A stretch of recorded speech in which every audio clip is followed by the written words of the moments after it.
बालक को हमने बता दिया उम्मीद छोड़ दो, ठीक है, क्या छोड़ दिया उसने उम्मीद? पूछ तो लिया, तुरंत का मार्ग बताओ, क्या वो कर पाया? हमें खुद पता है तुरंत के लायक हम नहीं है, बस हमें पूछना है। तो हमारी जितनी क्षमता हो, जितना मैं कर सकूं, काश मैं उतना पूछता तो मैं धीरे धीरे अपने आप को निकाल लेता। जैसे एक व्यक्ति गया व्यापार करने, पैसा कमाना है, वो बस व्यापार का पता लगा रहा है, क्या कौन सा व्यापार मैं करके करोड़पति अरबपति बन जाऊं। अब एक व्यापार तो है नहीं। अगर एक आदमी व्यापार ही पता करता रहे तो मेरे समझ से व्यापार पता करने में जिंदगी चली जाएगी, काम नहीं कर पाएगा। काश वो अपनी स्थिति अनुसार व्यापार ही शुरू कर देता, सामने वाले से जाके बताता कि हमारी क्षमता के अनुसार आप मुझे मार्ग बताओ। तो सामने वाला अगर योग्य है तो फिर आपकी क्षमता जांचेगा और वो आपको मार्ग बताएगा।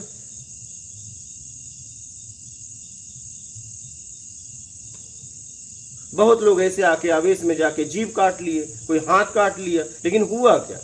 ऐसे थोड़ी ना होता है। तुरंत लायक स्थिति तो होना चाहिए।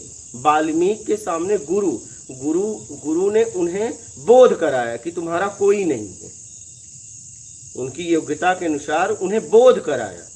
वो गुरु को बांधते हैं, परिवार के पास जाते हैं और फिर पत्नी से पूछते हैं, बाप से पूछते हैं, बच्चों से पूछते हैं, माँ से पूछते हैं, तब जाके वहां से उनका भ्रम टूटता है, तब जाके आके समर्पण करते हैं, तब जाके बैठ पाते हैं। ऐसे थोड़ी ना कोई बैठ जाएगा। अगर ऐसे कोई बैठ जाए तो संकल्प लेके जाके बैठो, वो जिम्मेदार है, क्योंकि वहां तो गुरु बोला था जा ये नाम लेके बैठ जा, तो गुरु जिम्मेदार होगा। तो गुरु आपकी स्थिति के अनुसार बताएगा। तो गुरु को बताने दो ना, आप बोलो ना मेरी स्थिति के अनुसार बताओ मुझे, क्योंकि वहां फिर अगर गुरु कह दिया जा बैठो, आदेश दे दिया, फिर गुरु जिम्मेदार हो जाएगा ना। लेकिन आप जबरदस्ती कर रहे हो, नहीं मुझे तुरंत का बताओ, तुरंत लायक तुम हो नहीं। अब ये बालक ने पूछ लिया, क्या कर लिया एक दिन में? पूछ तो लिया, समय बर्बाद होता है ना। आपको नहीं समझ में आ रहा है, आपको ये मेरा समय आपको अभी नहीं समझ में आ रहा है, क्योंकि आप प्रबल जिज्ञासु नहीं हो। आपको बस कुछ पूछना है, जितने दिन यहां रहना है। काश अपने स्थिति के अनुसार प्रश्न करते, वो ज्यादा आपको ऊपर लेके जाता। बस कुछ भी पूछना है, जेब में 100 रुपया, करोड़ों की बात, मुझे करोड़ों का व्यापार बताओ। अरे बोलो भाई, जेब में 100 रुपया है, 100 के नीचे वाला व्यापार बताओ। हमें कभी भी अपनी क्षमता खूब पता है, क्या अपनी क्षमता बहुत पता है, अच्छी तरीके से पता है। वाल्मीकि ने थोड़ी ना कहा कि मुझे तुरंत बताओ, मैं तुरंत उपलब्धि होऊंगा, मुझे तुरंत का मार्ग बताओ। वो तो गुरु ने बताया उसकी स्थिति देख के। जब देखा कि नहीं उसकी परिवार से आसक्ति हट गई तुरंत, तब कहा जाओ ये लेके बैठ जाओ, अब तुम्हारा कल्याण हो जाएगा।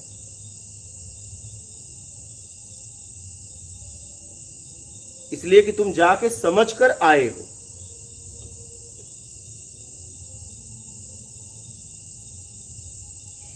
ये जिद में आके, बातों में आके तुरंत का मार्ग बताओ, तुरंत का मार्ग बताओ, जैसे वो हो गया है, आदत हो गई है।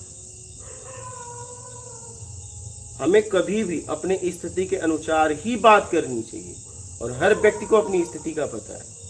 जब आप अपनी स्थिति के अनुसार चलोगे तो आप लक्ष्य तक पहुंच ही जाओगे।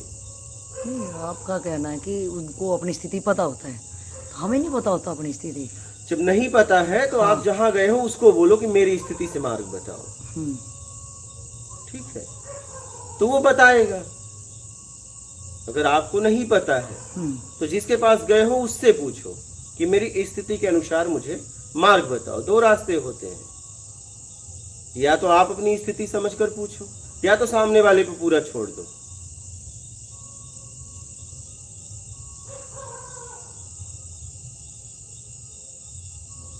तो फिर प्रश्न नहीं खड़ा होना चाहिए। जब सामने वाले पे छोड़ ही दिया फिर प्रश्न नहीं खड़ा होना चाहिए। फिर आपके स्थिति के अनुसार जैसा बताए अपने आत्मिक कल्याण के लिए करो। प्रश्न खड़ा हुआ, इसका मतलब आपको फिर स्थिति का पता है, तो फिर उससे मत पूछो, आप अपनी स्थिति के अनुसार प्रश्न करो। नहीं समझ में आया। स्थिति के अनुसार हमें चलना है, ठीक है।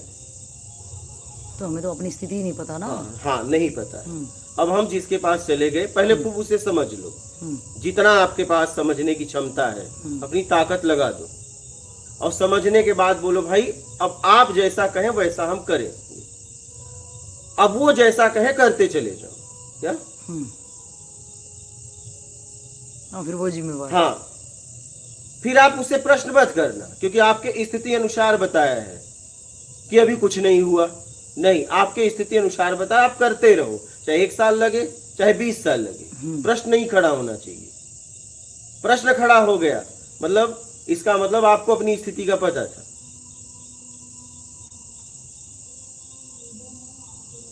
नहीं, हमें अपनी स्थिति का तो तब भी नहीं पता था, हम अगले पे डाउट कर रहे होंगे। हमें अपनी स्थिति तो मैंने क्या कहा, पूरी तरह जांच लो। डाउट में तो हो ही नहीं सकता, डाउट में तो कल्याण हो ही नहीं सकता। मैं इसीलिए तो कहता हूँ खूब अच्छे तरीके से जांच लो किसी को भी। तो आपका कहना है उसको जांच लिया हमने, हाँ, जांचने के बाद वो जैसा कह रहा है ऐसे करो बस। जो मेरा डर है, जो मैंने अपने डर बताया कि अक्ष में कुछ भी हो सकता है, कि प्रारब्धवश शरीर के साथ कुछ भोगना हो, या नेचुरल ढंग की मौत हो, या कुछ भी एक्सीडेंटल हो, कुछ भी सरकम अगर घटे उसे बुद्धि वो हो, तो वो मतलब जो जिसकी गाइडलाइन में आप चल रहे हो वो जिम्मेवार होगा, मैं नहीं हूँ। वो होगा, आप नहीं होगा। अच्छा, मतलब मेरे को कोई मतलब है, अगर वो मेरी स्थिति के अनुसार मेरे ऊपर कोई डाउट नहीं होना चाहिए, संशय नहीं होना चाहिए, संशय नहीं होना चाहिए। हाँ, पहले तो उसने जांच ही लिया ना, अब तो जांचने कुछ है ही नहीं। हाँ। जब जांच लिया उसने और जांचने के बाद ही उसने कोई चीज तय करी है, तो आपका कहना है कि फिर वो जो मेरे को डर है जिम्मेदार फिर वो जिम्मेवार है। फिर अगर वो मुझे जिम्मेदार, अगर आपने पूरी तरह जांचने के बाद पूरी तरह उस पे छोड़ दिया, ठीक है, और उसके मार्गदर्शन अनुसार जो भी कह रहा है वो आप करते रहो, तो वो जिम्मेदार होगा। लेकिन अच्छे तरीके से जांच लो। हाँ, जांचने में जरा सा भी कमी कसर छोड़ना नहीं, हर तरीके से।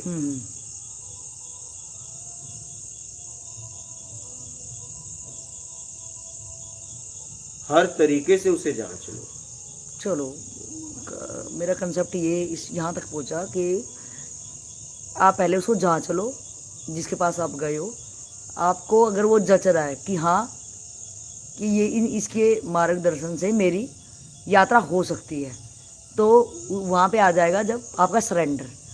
आप सरेंडर कर दोगे कि अब ये जो भी मार्गदर्शन करे मेरे को इसका अनुसरण करना है, तो हम उसका अनुसरण करने लग जाएं।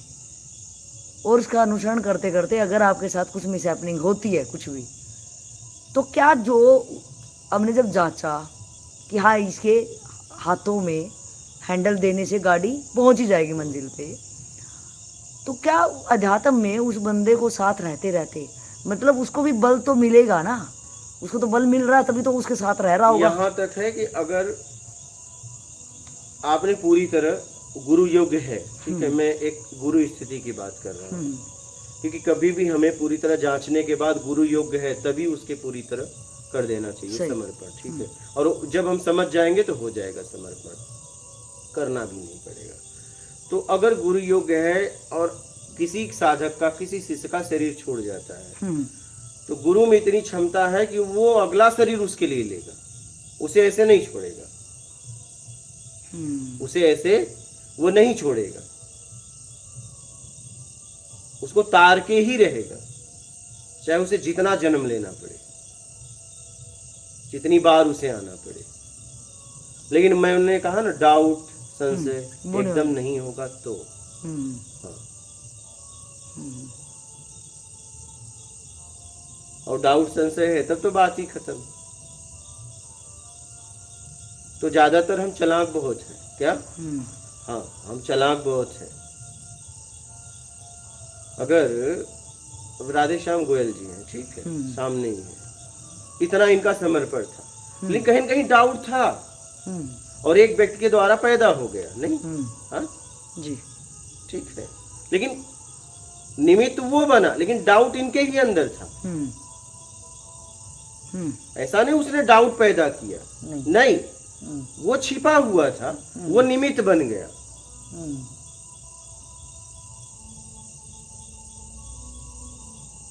तो ऐसे ही हमारे अंदर संशय रहता है, डाउट रहता है, समय आने पे पता चलता है, हम्म, परिस्थितियां पैदा कर देती हैं कि देखो डाउट था। अगर पूरी तरह एकदम संशय गुरु योग्य नहीं है, पूरी तरह आपने उसे समझ लिया और डाउट एकदम नहीं है, संशय एकदम नहीं है, आप उसके बताए हुए मार्ग पे पूरी तरह चल रहे हो, तो अगर आपका शरीर छूट भी गया तो वो पक्का आपके लिए शरीर लेके आएगा जहां भी आप रहोगे, वो आपका कल्याण करेगा ही करेगा, वो भी आपको नहीं छोड़ेगा, वो भी आपको नहीं छोड़ेगा। जैसे कोई मानव है, प्रशासन से कानून से कोई मतलब नहीं है, लेकिन अगर उसने कोई अपराध कर दिया तो वो प्रशासन का पूरा वो रहता है, पोस्ट बदलती रहती है, ठीक है, लेकिन प्रशासन का पूरा वो रहता है कि दुनिया के किसी कोने में उसे पकड़ लो, दुनिया के किसी कोने में हो उसे पकड़ो, उसे लाओ, क्योंकि उसके द्वारा अपराध हो गया, ठीक है, वो कहीं भी हो उसे लाओ, कैसे भी करके पूरा कानून उसके पीछे लग जाता है, ठीक है। तो वैसे ही आपके पास डाउट नहीं है, संशय नहीं है, गुरु पद पे वो है, तो अगर आपका शरीर छूटता है तो वो फिर आपके लिए आएगा, वो आपको बिना तारे वो आपको छोड़ेगा ही नहीं। ये रामकृष्ण परमहंस की भी वाणी है, उन्होंने कहा कि जैसे शेर के जबड़े में मांस आ जाए वो छोड़ता नहीं, वैसे गुरु के हाथ में अगर एक बार तुम आ गए तो वो तुम्हें छोड़ेगा नहीं, अगर तुम शिष्य हो तो, अगर शिष्य हो तो। ये रामकृष्ण परमहंस की वाणी है। अब हमें पता कैसे चलेगा हम शिष्य हैं कि नहीं?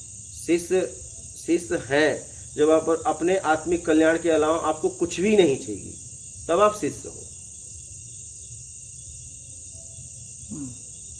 और अगर आपको कुछ और चाहिए आप शिष्य नहीं। जैसे अब ये है मैं आत्मिक कल्याण करके आऊंगा, तो आत्मिक कल्याण करके क्यों जाओगे? जहां आत्मिक कल्याण होगा वो बताएगा ना कहाँ जाना है। तो ये तो तय करके आए हैं आत्मिक कल्याण करके आऊंगा, तो आत्मिक कल्याण करके वहीं जाओगे। तो इतना अच्छा जगह था छोड़ा क्यों? ये तो जहां से आत्मिक कल्याण होगा, आत्मिक कल्याण के बाद पता चलेगा ना आगे कहाँ जाना है। तुमने तो अभी तय कर लिया आत्मिक कल्याण के बाद उसी नरक में जाना है। अब ये कल्याण कैसे होगा? क्योंकि ये बांध के ही तो आए हैं अपने आप को कि मैं आत्मिक कल्याण के बाद वहीं जाऊंगा। और ये कहीं ना कहीं आसक्ति भी नहीं मुझे नहीं होगा ही नहीं। हाँ, क्योंकि आत्मिक कल्याण के बाद तो तुम आगे जाओगे, लेकिन तुमने कह के आए हो कि मैं आत्मिक कल्याण के बाद आऊंगा, तो आत्मिक कल्याण के बाद तुम वहीं जाओगे, तो इसका मतलब तुम उस जगह को छोड़ा ही नहीं हो। तो आत्मिक कल्याण कभी हो ही नहीं सकता।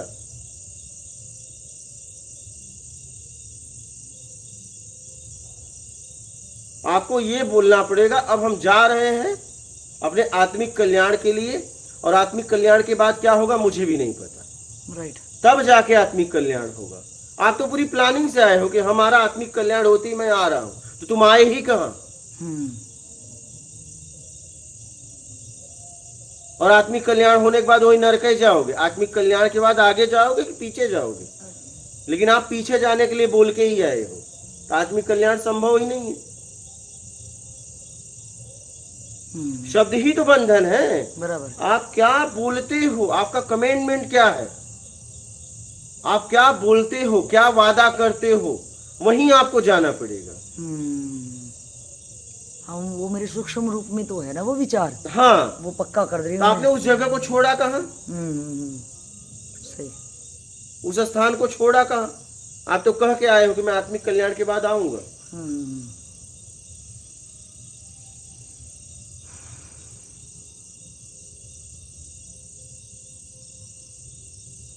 तो ये आत्मिक कल्याण की बात क्या होगा हमें पता है?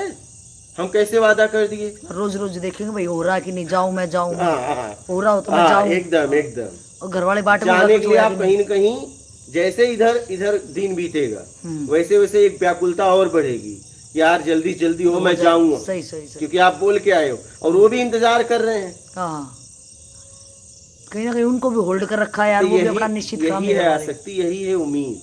हम्म, ऐसे ही व्यक्ति फंसा हुआ है। हम्म। इसलिए शब्दों को बहुत सोच समझ के बोलना चाहिए, सूझबूझ के साथ बोलना चाहिए कि ये शब्द बंधन है कि मुक्ति है। हम किसी से बात तो कर रहे हैं, तो ये शब्द हम इस व्यक्ति से बंधन दे रहा है कि मुक्ति दे रहा है? ऐसा तो नहीं हम इसे कुछ वादा कर रहे हैं। तो ये लोग वादे करके आए ना, ये बालक है। मैंने ऐसा बोला है कि मैं अब जा रहा हूँ मेरे काम से, जब तक नहीं होगा हाँ नहीं होगा। हाँ, जब तक नहीं होगा नहीं आऊंगा, ये होगा तो मैं वहीं चला जाऊंगा, तो फिर मैं वही हो जाऊंगा ना। उससे मैं इस जगह छोड़ के यहाँ आया और मुझे कुछ मिल गया, ठीक है, और इसी जगह पे खो गया था, तो मैं जब यहाँ से यहाँ जाऊंगा तो फिर मैं वहीं आ जाऊंगा ना। तो अब उसे कैसे छोड़े, वो बंधन से कैसे। ये बात समझ में आ रही है? सही।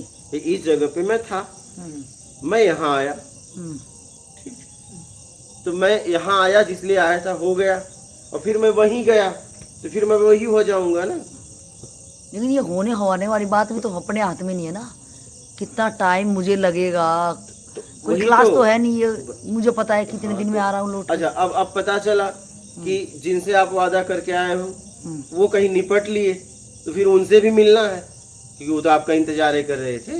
एकदम सही। अब उनके लिए आपको जन्म लेना पड़ेगा। मैंने ऐसा बोला, इंतजार मत करना मेरा। नहीं, ये सब आपकी बात नहीं हो रही है, मैं तो सिर्फ बता रहा हूँ, व्यक्तिगत आपकी बात नहीं हो रही है। यहाँ पे लाइव लोग सुन रहे हैं, हम कैसे फंस जाते हैं, मैं वो आपको बता रहा हूँ। अगर इसे फंसे तो फिर इससे कैसे मुक्त होंगे।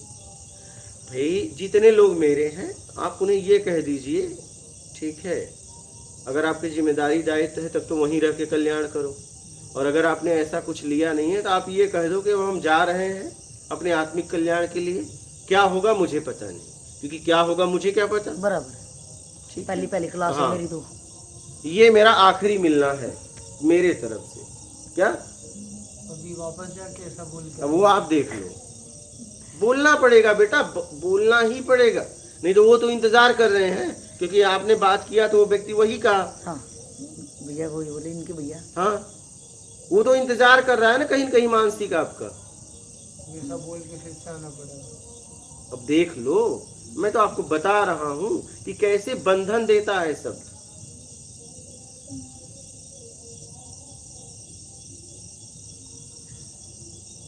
और अपनी क्षमता के अनुसार आप प्रश्न करिए, अपनी क्षमता के अनुसार मार्ग पूछिए, और अगर आपकी क्षमता आपको नहीं पता है तो सामने वाले को जांच कर भैया सौंप दो कि भैया अब आप ही देखो, क्या अब आप देखो, पूरी निष्ठा पूरी तरह मैंने आपको समझ लिया।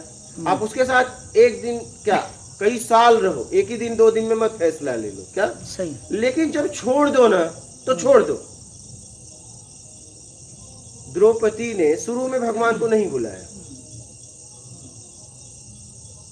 शुरू में नहीं बुलाया, पहले सबका इंतजार किया, एकदम सही। ठीक है, सबका इंतजार किया, और उन्होंने आखिरी में बोल दिया कि अब तुम्हारी ही बारी है, तुम्हारा ही वादा था, अब तुम आखिरी हो, और वो आए, वो आ गए। और अगर शुरू में ही बुला लेती तो सबका औकात पता नहीं चलता, एकदम सही। सबका औकात पता नहीं चलता। तो मैं ये कहना चाहता हूँ कि जिसको आप कहने वाले हो कि सब कुछ आपके हाथ में, तो ये तुरंत आवेश जज्बात में आके पहले दिन मत कह दो, एकदम सही। उसके साथ 1 महीना 1 साल 2 साल रहो, आराम से जांच रहे हैं। पहले खूब रहो, खूब समझ लो, हम्म, लेकिन जिस दिन आप उस पूरी तरह छोड़ो, और देखो छोड़ने के बाद वो भी स्वीकार करता है कि नहीं, हाँ वो ये स्वीकार नहीं करेगा तो नहीं होगा। मैं अभी समझू भी क्या मैं अभी तो मेरी क्षमता से समझूंगी। अभी तो तुमने जांच कर उसे कहा है कि अब आपके हाथ में, हाँ। अब वो भी जांचेगा ना। बिल्कुल बिल्कुल अब बिल्कुल। उसकी परीक्षा चालू होगी जब आप ये कह दोगे कि आपके हाथ में, ठीक है, आप जैसा करो कहोगे वैसा मैं करूंगा, करूंगा, सही। तो अब वहां से तुम्हारी परीक्षा गई, अब उसकी परीक्षा की शुरुआत हो गई। अब वो पता नहीं वो कितने साल में आपको स्वीकार करेगा, ये भी पता नहीं, लेकिन जब वो स्वीकार करेगा तो कल्याण उसी क्षण पक्का हो गया, वाह। पक्का हो गया। अब तुम्हारी जिम्मेदारी खत्म हो गई, अब उसकी जिम्मेदारी हो गई। अब वो तुम्हारा कल्याण करके ही तुम्हें छोड़ेगा, लेकिन स्वीकार करने के बाद तुम्हारे सिर्फ स्वीकार करने से कुछ नहीं होगा। नहीं, हम तो किसी को भी स्वीकार कर लेते हैं, कुछ भी मिल जाए हमें तो। हम तो ऐसा लगता है पागल जैसे हो रहे हैं। हाँ, एकदम। हम तो गले सड़े केले कोई भी मिल जाए उनको भी स्वीकार। हमारी क्षमता जितनी होती है, कोई बंदा रेडी पे गया तो कोई 100 रुपए दर्जन वाले केले पसंद करता, अपनी स्थिति के अनुसार तो करता, तो मैं क्या जांचूंगी ये क्या, ये सही है क्या गलत है। हाँ, लेकिन अगर वो आगे से मैंने, अगर ये बात सही है कि काफ़ी लंबे टाइम तक अगर जिज्ञासु है तो देख लो कि सिस्टम क्या है, मेरी तासीर के अनुसार है कि नहीं। अब भक्ति मार्ग वाला आया तो उसको तो कुछ सेट नहीं बैठेगा। तो एकदम पहले गुरु लोग अपने पास कोई भी आत्मिक कल्याण के लिए आता था तो 12-12 साल रखते थे। कहते थे 12 साल तक तुम्हें हम जांचेंगे, क्या तब बोलेंगे तुम्हारा कल्याण होगा कि नहीं। तो 12-12 साल के बाद परीक्षा लेते थे। तो जैसे 2 शिष्य थे तो 12 साल के बाद उन्होंने कहा कि चलो, 12 साल बीता तो उन्होंने कहा कि जाओ वहां से वहां होके आओ। तो रास्ते में गुरु ने कांटा बिछा दिया था, क्या? अच्छा जी, कांटे। हाँ, तो एक शिष्य डाक गया, एक शिष्य ने पहले उन्होंने कुछ मंगाया था उसी रास्ते से, तो एक शिष्य ने डाक गया और एक शिष्य कांटा हटाया और आगे बढ़ा। तो दोनों वापस आए और दोनों से उन्होंने बात की। तो उन्होंने कहा कि तुम अब शिष्य के लायक हो गए जिसने कांटा हटाया था। बोले तुम 12 साल और साधु, अभी तो शिष्य के लायक नहीं हुए। शॉर्टकट मारा हाँ, था हाँ, कि मेरे लिए हो जाए, बस हाँ, छोड़ो। ठीक है। तो कहने का मतलब आप ये मत समझना कि आप ही जांचोगे, आपको स्वीकार करने के लिए गुरु भी जांचेगा। इसलिए कि अगर एक शिष्य, अगर आप स्वीकार करते हैं और उसका कल्याण करने की क्षमता आप में नहीं होती, 100 गौ हत्या का पाप लगता है। कितना? 100 गौ हत्या का पाप, अगर आप में क्षमता नहीं है तो। क्योंकि शिष्य को तो पता नहीं है ना, शिष्य तो अबोध है। अबोध है, बिल्कुल। अगर आपने शिष्य रूप में उसे स्वीकार कर लिया और आप में क्षमता नहीं थी कल्याण का, ठीक है, तो आपको 100 गौ हत्या का पाप लगेगा, आपको, शिष्य को नहीं, गुरु को। इसलिए गुरु पहले बहुत जांचता है पूरी तरह, इसके बाद शिष्य के रूप में स्वीकार करता है। और गुरु ने स्वीकार कर लिया तो बात हो गई खत्म। तो कुछ ऐसा करो कि आप तो चलो गुरु को स्वीकार ही कर लोगे, उसको तो स्वीकार करने वाले करोड़ों हैं, क्योंकि वो योग्य है। नहीं, कहीं तो गुरु घंटाल भी तो बैठे हैं। यही इसीलिए तो हमें कई साल रहना है, कई महीने रहना है कि हम तो उसको जांच ही लेंगे। हाँ, फिर हाँ सही। इसीलिए तो हमें कई साल कई महीने रहना है। अब आपने तो स्वीकार कर लिया क्योंकि गुरु तो योग्य है, लेकिन शिष्य रूप में गुरु स्वीकार कर ले, ये बड़ी बात। आप स्वीकार कर रहे हो, कोई बड़ी बात नहीं है। उसके पीछे तो करोड़ों लाइन लगाए हैं, क्योंकि सामर्थ्यवान है, आप तो अयोग्य हो। सही है। लेकिन गुरु भी कहीं न कहीं शिष्य ही ढूंढ रहा है, क्या?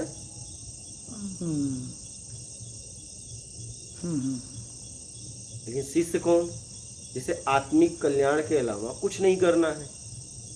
अब जैसे इन्होंने कह दिया कि हम आत्मिक कल्याण के बाद आएंगे, तो जिसके द्वारा आत्मिक कल्याण होगा हमें उससे पूछना चाहिए अब हम क्या करें। हाँ, सही बात। समझना? हाँ, जिसके द्वारा हमारा आत्मिक कल्याण होगा हम उससे पूछेंगे कि आगे क्या। लेकिन हमने कहा कि हम आत्मिक कल्याण के बाद आएंगे उसी नरक में, तो कल्याण तो होगा ही नहीं। कि तुम एकदम चालाकी से आए हो। हाँ, गुरु के पास ऐसे कोई टॉफी थोड़ा ना लेके भाग जाना है हमने वहाँ पे, एकदम सही। तो भाई मैं आप लोगों से ये कह रहा हूँ कि आप पहले शिष्य बन जाओ, गुरु आपको मिल जाएगा, और गुरु ने अगर स्वीकार कर लिया, ठीक है, तो आपका कल्याण पक्का हो गया उसी समय। पूरी जिम्मेदारी उसकी, अब आपकी नहीं रही। आपकी जिम्मेदारी यहीं तक है, वो स्वीकार कर ले। एकदम सही। तुम क्या अपना कल्याण कर पाओगे? तुम्हारे में क्षमता होती तो कर नहीं लेते। एकदम सही। तुम नहीं कर पाओगे। क्या हमसे कुछ नहीं होगा। तुमसे सिर्फ इतना हो जाए कि तुम शिष्य बन जाओ। अगर इतना करो तो कर लो बस। और ये शिष्य बन भी ऐसे सकते कि भाई जो नियम है वहाँ के, उन नियमों में रहो तो अपने आप। नियम तुम्हें बनाया गया है शिष्य की स्थिति तो में कैसे पहुंच जाओ। वही अभी तुम शिष्य थोड़ी ना हो। ना ना ना, अभी तो आवारा की टाइप है हम। हाँ, कभी यहाँ दर्द ठोकरे खा रहे हैं। एकदम ठीक है। तो जो यहाँ के नियम है वो उनमें फिल्टर हो जाएंगे, हम एक वो शिष्य बना देगा अपने आप, जब हम पूरी रूप से उन नियमों में रहेंगे तब। तो कोई अव्यवस्था नहीं फैलाएंगे, उन नियमों में रहेंगे तो वो पात्रता आ जाएगी हमारे अंदर, पात्रता आ जाएगी, योग्यता आ जाएगी। और आप उस नियम में रहोगे तो गुरु एक समय ऐसा आएगा, कहीं न कहीं आप स्वीकार कर लेगा। जैसे मान लीजिए आज बाबूलाल नहीं थे, लेकिन बाबूलाल के लिए हमने क्या कहा कि बाबूलाल अगर यहाँ रहते हैं तो पूरी जिम्मेदारी मेरी है बाबूलाल के लिए। लेकिन बाबूलाल एक बार घर जाके चले जाते हैं तो मेरी जिम्मेदारी नहीं है। बाबूलाल मेरे कहे अनुसार चलेंगे तो मेरी जिम्मेदारी है। एकदम। लेकिन बाबूलाल जाके मस्ती भी करके आएंगे तो बाबूलाल की जिम्मेदारी मेरी छोड़ी ना है। जिम्मेदारी कब होती है? जब आप पूरी तरह उसके पास हो जाते हो। आप नहीं थे, आपके बारे में, सबके बारे में बात हो रही थी, तो आपके बारे में भी बात हुई, आप वहां नहीं मौजूद थे। तो हमने यही बात कहा कि भाई अगर इन्हें कुछ होता है, चाहे बीमार हो चाहे कुछ हो, तो उसकी जिम्मेदारी मेरी। चाहे मैं किसी से सबकी, अगर ये मेरे बताए अनुसार चल रहे हैं पूरी जगह 100 में 101%, तो पूरी जिम्मेदारी मेरी फिर। लेकिन अगर 1% भी इधर उधर हो गए तो मेरी जिम्मेदारी खत्म हो गई। मतलब जो आपके नियम है उसमें रहना है, बस उसमें रहना। हाँ। क्योंकि अभी मैंने पूरी तरह इन्हें स्वीकार नहीं किया, अभी तो मैंने इनको नियम में रखा है। हाँ, शिष्य था। और मैंने उनको बोल भी दिया था अगर तुमने कुछ इधर उधर किया तो मैं आगे नहीं मिलूंगा, बोला था पुरानी वीडियो में। हाँ, मैंने पहले ही बोल दिया। तो अगर ये पूरा रहते हैं, अभी तो मैं इन्हें स्वीकार ही नहीं कर पाया, अभी तो ये चल रहे हैं, योग्यता ला रहे हैं शिष्य होने की। अभी तो नियम में रह के अगर आप एक बार शिष्य बन गए और गुरु ने स्वीकार कर लिया तो बात खत्म हो गई। ऐसा कुछ करो कि गुरु स्वीकार कर ले। गुरु को भी तो शिष्य चाहिए, लेकिन गुरु को शिष्य ही चाहिए। शिष्य का ही कल्याण हो सकता है। शिष्यपन आप में है ही नहीं है, कल्याण होगा ही ना, हो ही नहीं सकता। एकदम राइट। शिक्षक कितना भी अच्छा पढ़ाता हो, लेकिन अब मंदबुद्धि बालक ही उसके पास पहुंच जाए, वो क्या करेगा? आप चलिए, आप प्रोफेसर हो, चलिए आप ही, अगर आप ही को ही पढ़ाना हो, मंदबुद्धि बालक हो, तो क्या आप उसे पढ़ा सकते हो? अपना तो इस्तीफा दे देंगे भाई। हाँ, हाँ। देखिए, अगर आप योग्य हो तो आपको भी योग्य चाहिए। एकदम सही। तभी आप उसे पहुंचा सकते हो लक्ष्य एकदम। लेकिन अब कहो यार मंदबुद्धि बालक है, उसे कुछ याद ही नहीं हो रहा है, भूल जाता है, तो आप कितना भी अच्छा पढ़ा के अच्छा क्या करोगे? कुछ नहीं कर सकते, अपनी एनर्जी वेस्ट करते रहेंगे। हाँ। और वो प्रेशर में आ जाए और ज्यादा मंदबुद्धि हो जाएगा। एकदम। तो गुरु को भी शिष्य चाहिए, उसे भी शिष्य की तलाश है। वो भी शिष्य की तलाश कर रहा है, क्योंकि उसके पास कुछ है, शिष्य को ही देना चाहता है। वो लेके क्या करेगा? वो लेके क्या करेगा? आज ये प्रोफेसर है तो ये प्रोफेसर बनकर ये अपने लिए कुछ की क्या? किसी को पढ़ाया ना। आपकी पढ़ाई किसके काम? आपके काम थोड़ी ना है। जैसे आपकी वकालत है तो किसके काम? समाज के काम ना। तो वैसे ही गुरु अगर पद पे कोई हो गया तो उसका ज्ञान किसके काम? समाज के काम। हाँ, वो अमृत उसमें उड़ेलेगा जो पात्र होगा। एकदम। जो शिष्य पूरा होगा, इधर उसकी खोज है तो इधर उसकी भी खोज है। हाँ लेकिन वो जो आपने नियम बनाए वो पात्रता, हम उस नियमों में रह के वो पात्रता ला सकते हैं। हाँ, जैसे रामकृष्ण परमहंस ने स्वामी विवेकानंद को सब दे दिया, औरों को क्यों नहीं दिया? और ऐसा नहीं पहले दिन दे दिया, कितना जांचा, स्वामी विवेकानंद ने भी जांचा। लेकिन स्वामी विवेकानंद जब पूरी तरह जांचने के बाद तो पूरी तरह वो कर देते हैं, तब उन्हें वो देते हैं। तो गुरु भी तो जांचेगा, आप ये मत समझ आप योग्य होके गुरु को जांच रहे हो, गुरु योग्य होके आपको नहीं जांचेगा। एकदम सही। आप अयोग्य होके योग्य को जांच रहे हो क्या? सही। जांचना भी जरूरी है, क्योंकि मेरे जीवन का सवाल है। जांचना ही चाहिए, वो तो जांचना ही चाहिए। पानी पियो छान के, गुरु करो जान के। सुना है ना? आपसे ही सुना है। हाँ, पानी पियो छान के, कहने का मतलब अगर पानी गंदा पिए तो अनेक तरह के रोग पैदा कर देगा। गुरु, पानी पियो छान के, गुरु करो जान कर। अगर गुरु आपने ऐसे ही जाके बना तो लेते हैं ना, पहले दिन गए गुरु साष्टांग, तो फिर हाँ तो फिर होता क्या है? होता क्या है? नर्मदे हर चल अपने घर। तो पहले तो आप पूरी तरह शिष्य हो कि नहीं ये जांच लो, तब आपके सामने गुरु ही टिकेगा। पहली बात तो ये, आपको ये बात बता दूं, अगर आप पक्के शिष्य हो तो गुरु के अलावा किसी की ताकत नहीं तुम्हारे सामने टिक जाए। और अगर आप नकली खुद हो तो आपके सामने नकली ही टिकेगा, असली का तो काम ही नहीं है आपका, क्योंकि असली तो साफ साफ बोलेगा। हाँ, जिज्ञासु तेज होगा तो वो भी तो छान देगा ना उसको। हाँ। अगर वो कहीं से कॉपी पेस्ट मार रहा है तो वो भी हिल जाएगा एक बार। तो वही जिज्ञासु पहुंच गया अपनी जिज्ञासा असल लेके, तो वो यही देखा भाई दूसरे की वीडियो में क्या बोला, वही मैं कॉपी पेस्ट मार दूं। तो शिष्यपन का भाव अपने अंदर लाओ, पहले तो आप शिष्य पूरी तरह।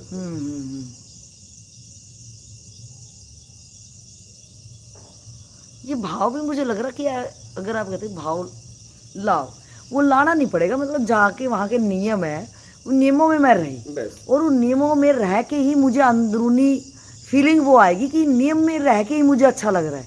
जैसे कि जो साधक यहाँ पे आते हैं, फिर वो जब यहाँ से यहाँ पे 2, 4, 5, 10 दिन रुक के जाते हैं, जैसे कि कल वो बाबा गए 2, तो जैसे वो प्रफुल्लित थे, जैसे वो अपनी बहुत ज़्यादा प्रफुल्लित थे, जिस टाइप से उनको वो कितनी दूर से आए और इतनी ओल्ड एज में 75 साल के थे वो बाबा दूसरे, तो कि जय गुरुदेव के रहे 25 साल की, कैसे डोनेशन वो लेते थे, खाने से पहले 2000 रुपये जमा करो, यहाँ वो करो वो करो। तो जो नियम है और नियमों में अगर मैं रही तो मुझे अंदरूनी ही वो फीलिंग आएगी। और अगर जो वहाँ पे प्रबंधक है जो अपने आप को गुरु पद पे या जो खोल के बैठा है अपनी दुकान, तो जब मेरा और उसका मिलना होगा, अगर मैं रियल के जिज्ञासु हूँ तो मेरे क्वेश्चन कोई ऐसे थोड़ा ना मैं शास्त्र से उठा के लाई हूँ, क्योंकि शास्त्र मैं पढ़ के आई, तो वो गुरु भी शास्त्र की पोथी अंदर पढ़ के, वो भी अंदर पोथी छोड़ के आया है कि हाँ, क्योंकि मेरे क्वेश्चन पोथी के हैं, वो भी पोथी से बोलेगा। लेकिन अगर मेरी रियल लाइफ के होंगे तो हर किसी की असल की ज़िंदगी उसकी अपनी ही एक कहानी है, एक कहानी दूसरी कहानी से मिल ही नहीं सकती, उसके अपने दुख हैं, वो नई सरकम बना के आए हैं। तो पोथी वाला गुरु तो वहाँ पे, क्योंकि उसकी मैं तो पोथी में तो इलाज बंदे नहीं, क्योंकि आप खुद पढ़ के आए हो। बिल्कुल बिल्कुल। मैं आपको बताऊं कि आप लोग तो पता नहीं प्रश्न उत्तर के बाद भी संशय हो जाता है। मैं तो पागलों से पूछता था, भिखारियों से, ठीक है, बैठ जाता था, उनके ऊपर भी मुझे संशय नहीं था। क्या? तो आपको कैसे पता चला आंसर सही है नहीं है? मुझे आंसर सही या गलत नहीं चाहिए था। हाँ, बस दे दो, कुछ भी दे दो, मेरे काम का हो गया तो ठीक है ना, मैं चला जाता था, या वो उठ के चले जाते थे, मतलब कुछ भी बोल दो। मैं पूछ लेता था आप कैसे हो। अच्छा, ये क्वेश्चन होता था? हाँ, तो मेरे से घंटों बात करते थे, फिर बोलते थे जाओ जाओ जाओ, तो मैं बोला मैं क्यों जाऊं, जब तुम बता ही रहे तो बताओ। तो उठ के खुद भाग जाता था। तो जब वो भाग जाता था तो बचा क्या, मैं निकल लेता था। तो आपको ये कहाँ से आत्मज्ञान पता चल गया कि आत्मज्ञान कोई गुम चीज हो रही है, वो ढूंढनी है? मतलब हमें तो अभी भी ये आत्मज्ञान लगता है कि ये कौन सा वर्ड ऐसा है जो वो तो या तो फील करने की होगी कि अगर जब हमें फील होगा तो हम कहेंगे जो जो फीलिंग आ रही है, ये फीलिंग को ही आत्मज्ञान कहते हैं। तो आप क्या इस क्वेश्चन को ले लेकर ढूंढते भाई आत्मज्ञान आत्मज्ञान भाई मैंने आत्मज्ञान, कहा कोई मेरा बता दे। खुद का ज्ञान, मेरा खुद का ज्ञान, जितने मेरे पास है जानकारियां हैं, हाँ। तो ये जानकारियां पेट तक है। कहाँ तक? पेट तक, इससे ऊपर तो है नहीं। तो इसके आगे पहुंचना है तो मेरा ज्ञान चाहिए, मेरे पास तो मेरा ज्ञान है ये नहीं है। तो पागल कैसे आपको अपना ज्ञान करा सकती रही? अरे आप सब भाई कोई न कोई क्या वो सिद्ध पुरुष हो? सुना था कि जाने किस भेष में भगवान मिल जाए। अच्छा अच्छा। तो हमने कहा यार समझदारों से तो पूछ लिया, हम्म ठीक है, हम्म समझदारों से पूछ लिया, तो पागलों से भी बात कर लें, भिखारियों से भी बात कर लें। तो मैं ये कहना चाहता हूँ कि जब मैं उनके पास भी बैठता था तो पूरी तरह बैठता था, ऐसा नहीं कि उनके ऊपर संशय था। मैं जिसके साथ मुझे अगर कोई कहे बता दे, तो वो गांजा भी पीता था तो मैं उसके पास बैठा रहता था, क्योंकि मुझे उसके बाहरी से क्या मतलब वो क्या कर रहा है, क्योंकि उसने कहा है मैं बताऊंगा, ये जिम्मेदारी उसने ले ली। क्या क्वेश्चन होता था आपका? आत्मज्ञान कैसे हो? अच्छा। हाँ, मेरा पहला और आखिरी क्वेश्चन यही है। क्या? मेरा आपसे ये क्वेश्चन है कि 2011 में आपका ये क्वेश्चन था, तो क्या 2010 से पहले ये क्वेश्चन आपने कहाँ से उठा लिया था? मेरा देखिए, पहले तो मैं निकला भगवान परमात्मा ढूंढने, ठीक है, शुरुआत में। फिर इसके बाद पता नहीं कैसे हो गया, मुझे भी अब याद भी करूं कहाँ से आ गया, मैं बोल नहीं सकता। ठीक है, कहीं न कहीं जग गया होगा। अब वो घटना मुझे, क्योंकि एक घटनाएं तो हुई नहीं, बराबर, पता नहीं अनगिनत हुई। नहीं, क्योंकि नहीं इतनी पूरी साधना के बाद में अगर एक वर्ड पे आदमी अटक जाता है। मैं इसी पे रुक गया था कि आत्मज्ञान कैसे। तो हाँ, वही हम कह रहे हैं ना कि हम, क्योंकि हमने तो इतनी वो चीज करी ही नहीं है, तो हमारे ये वर्ड भी हमारे ऊपर तो सुटेबल नहीं हो रहा ना। अब हम आते कहीं आत्मज्ञान चाहिए तो वो बकवास जैसा लगता है। हमें क्या पता ये शब्द ही क्या है। मैं ये नहीं कहता था चाहिए, नहीं, क्या आत्मज्ञान करा दो, नहीं, क्या आत्मज्ञान कैसे हो, मैं कभी ये नहीं कहा तुम करा दो। कैसे हो पद्धति बता दो मुझे, मैं करके देखूंगा खुद। तुम मुझे बता दो, मेरे उत्तर दो मुझे। मैं प्रश्न पूछूंगा आत्मज्ञान कैसे हो, तो तुम बताओगे ऐसे होगा। जैसे बता दिया समर्पण से, तो समर्पण कैसे हो, तो जैसे वो बताया तो ये कैसे हो, तो आखिरी में कह देता था चले जाओ। बोला ठीक है जा रहा हूं, और प्रश्न वही खड़ा का खड़ा रह गया। मैं कभी ये नहीं कहा कि मुझे आत्मज्ञान चाहिए, मुझे आत्मज्ञान करा दो, ना ना ना, मैं कहता था कैसे होगा, मैं करूंगा ना मेहनत। हाँ, ये काम मैं करूंगा, आप मुझे बस मार्ग बताएं, मेरे प्रश्न के उत्तर दें, मेरे प्रश्न के उत्तर ही मुझे पहुंचा देंगे।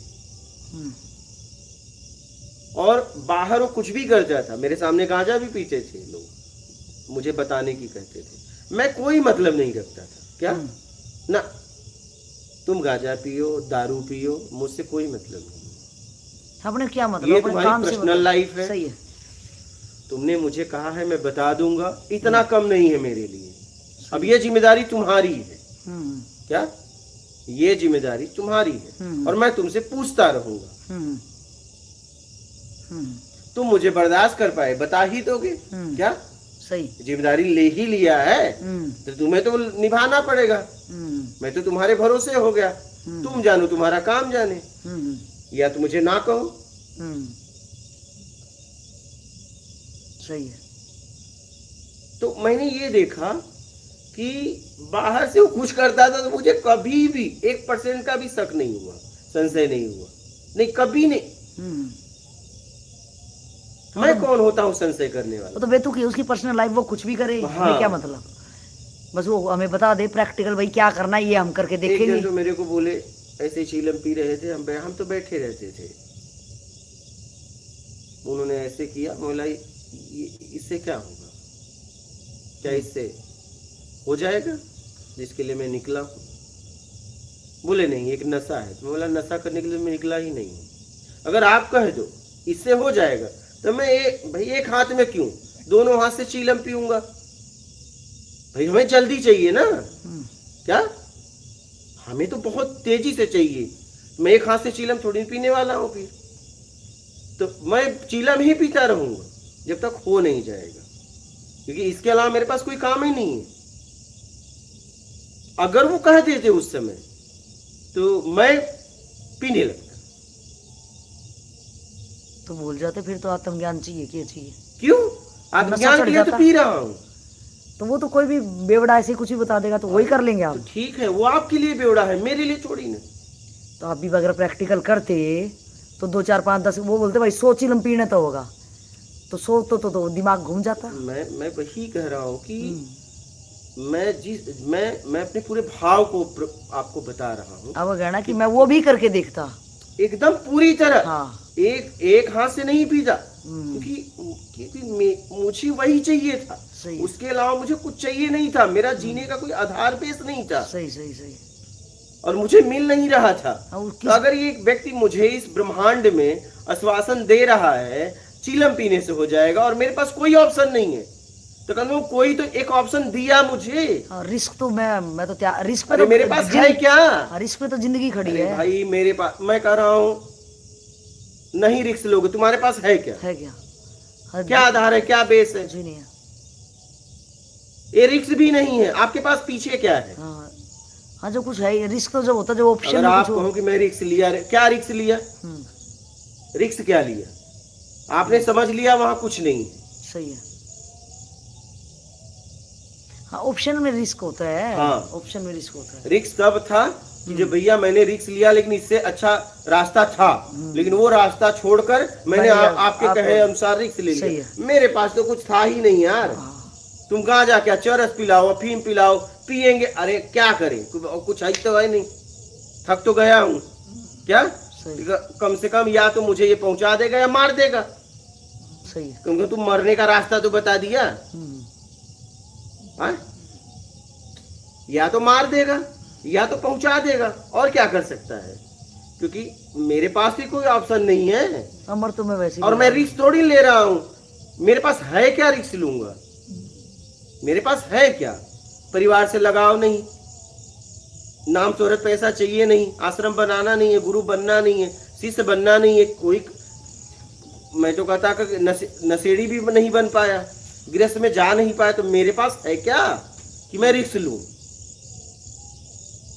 गुम होने को मैं ना करूं तो रिस्क है। एकदम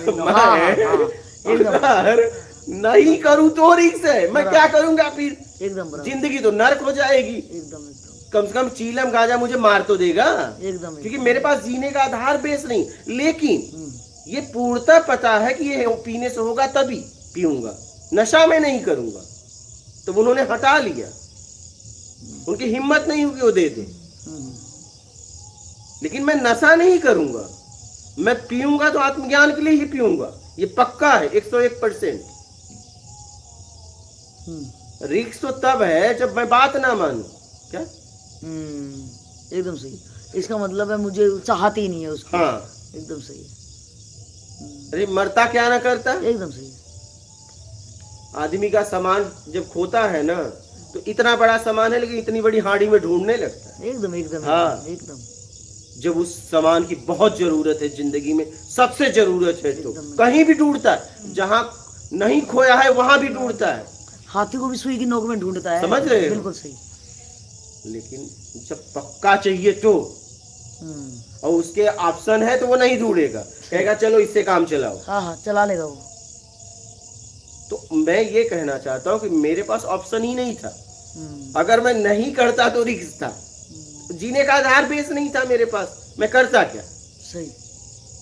मैं तो रो रहा था, चिल्ला रहा था। भाई इतना भी समझ में आ गया था कि आत्महत्या भी पाप है। अब वो भी नहीं हो सकता। ये भी मैं नहीं कर सकता, तो मैं तो कहीं के लायक नहीं रहा। तो नहीं बात मानता तो रिस्क था।